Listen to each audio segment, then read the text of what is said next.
that too many people have died. The answer, my friend, is blowing in the wind.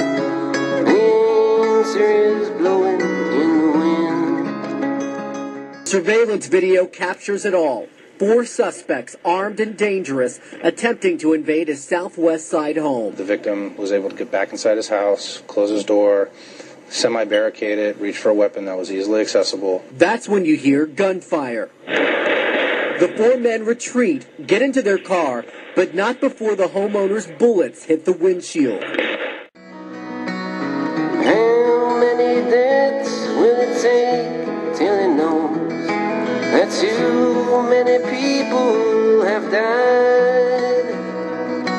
The answer, my friend, is blowing in the wind. We could actually compare our gun laws to the gun laws in Japan. You have to go through a ton of regulations, a ton of tests. So let's compare our homicide, our gun-related homicides here in the U.S. to Japan. Let's look at 2008. In the United States, 9,484 homicides. In Japan, there were 11. Let's look at 2007. In the United States, there were 10,086. In Japan, 22. In Britain, for example, an average of 35 people a year are murdered with guns. In Germany, it's about 40 to 50. France, the same. Spain, the same. Italy, there's a pattern here. America, 11 to 12,000 a year. Yeah. This country has more guns than anybody else, yeah, and more gun murders. Yeah. It's inarguable, isn't it? The reason for the failure of the gun control in Mexico was because of the drug cartel and the oversupply of weapons in the neighboring United States, and the laxity of United States law in trafficking these firearms. And Mexicans don't have the capability to import weapons from China or Russia. Most of them don't have that money. And it is almost all of these guns used in Mexico come from the United States. So instead of looking at Mexico, why not look into the successful gun control countries like Spain? Instead of using the failure gun control of Australia as an excuse to continue flooding the United States with weapons, why not look into where they failed, why they were not successful like Japan, Italy, Germany, and all of those successful countries? So when you talk about me not being able, if there would have been a legitimate conceal and carry in that theater, quite possibly they could have taken this guy out and saved people's lives. Or you could have had the gunfight at the OK Corral in there and lost even more lives, couldn't you? That's what could happen.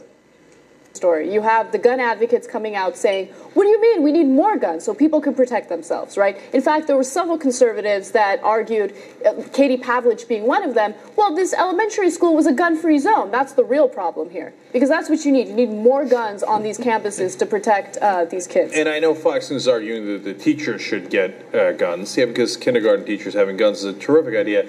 But, you know, Pavlich makes an interesting point. It's a gun-free zone.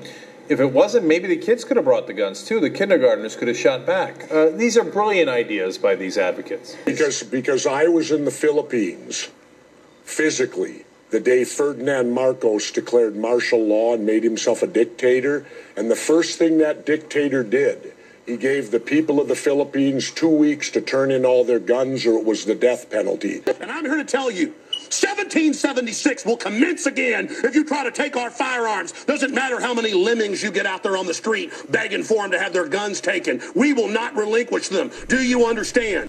The right to bear arms is not absolute, just like the right to free speech, although the Constitution said that it cannot be abridged. But if you bring a clear and present danger, it can be regulated, because that is an implied, inherent power of the state to protect its citizens. 11,000 deaths per year is more than enough reason to put a limit into the right to bear arms. With regards to the fear of government conspiracy, the United States has already evolved. It has passed that stage of chaos and anarchy. System in government, check and balances, the Congress, the courts, the media, lobby groups. In this day and age, Americans are better off resisting government policy with the use of a pen rather than the use of a sword. This is no longer the wild, wild west. Instead of using the failure of gun control states as an excuse to continuously flood the United States with firearms, why not study where they fail and be able to apply an efficient gun control system? It's easy for criminals to drive 4 hours away to get guns where it's easy. That's why the need for a federal gun control system. When will we ever learn? Is it not high time for us to start going to the right direction, one small step at a time? Instead of arming our kids with dangerous weapons to protect themselves against dangerous weapons, why don't we take away all the weapons? Learn from the lessons in Japan, Germany, France, Italy, and all of those countries that successfully eliminated their dangerous guns and successfully minimized and almost eliminated their gun-related deaths.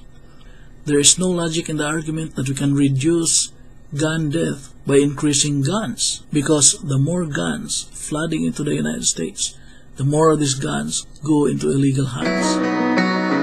How many deaths will it take till it knows that too many people have died? The answer, my friend, is blowing in the wind. The answer is blowing